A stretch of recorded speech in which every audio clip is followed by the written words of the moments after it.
How did you get involved with a film like The Lucky One? What drew me in was the premise of the story. The idea that this chance happening of finding this photograph in the desert in the middle of a war would take this Marine, on a search to find the woman, believing that she had really saved his life. I thought that was a fantastic premise for a story. Yeah. So it really hooked me. Now, you're working with a rather famous young gentleman in this film. Apparently. Yes, apparently. Yeah. How did that experience compare to, for instance, working with Clive Owen, as you did a few years ago, or Ethan Hawke?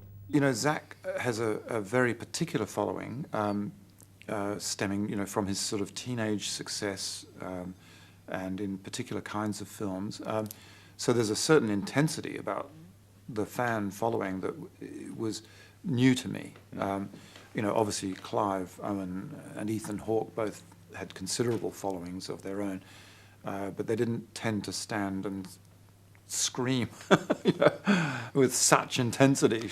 I was attached as a director, but until you've cast someone that the studio, wants to also put big resources behind, you might be attached for a long time. Would a film like Shine, for instance, get made today? Well, Shine's such a different animal in the sense, as an independent film and a small film made in Australia. Oddly enough, though, it was supremely difficult to finance, and largely because I'd attached this actor called Geoffrey Rush to it, whom nobody knew. And the irony now being, of course, that Geoffrey is a huge movie star and has this fantastic sort of career that he's created. Before Shine, I had made a lot of documentaries for about a decade. While I was trying to get Shine made, I earned my living as a documentary filmmaker, and did quite well. Won an Emmy and a Peabody, and then Shine happened, and which was about real events and a real life. And in a lot of ways, most of the cinema pieces I've done have had their foundation in reality.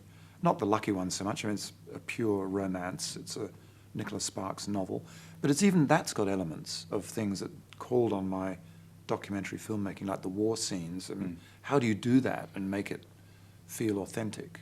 There is somewhat of a renaissance, or has been somewhat of a resurgence in Australian cinema.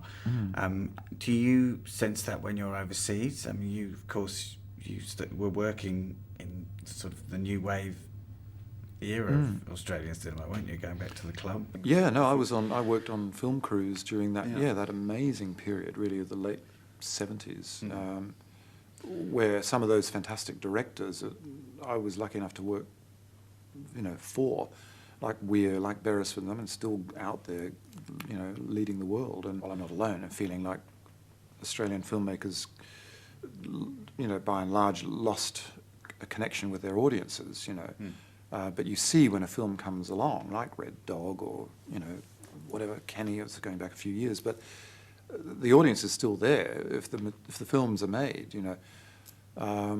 So I think it's a cyclical thing, and we're seeing, hopefully, the uptick of what's been, a downward slope for a while. Are you sort of burdened in any way with the great work, Shine? Is it something that forever not haunts you, but is it something to always aspire to? Or are you perhaps always remembered as the guy who made Shine? Yeah, and if that's what it was, I mean, I'm honoured, because it's something that, that film went to places unimaginable, really, for a little Australian film, and took many of us on that journey with it, and opened careers for us in a way that we never could have imagined before.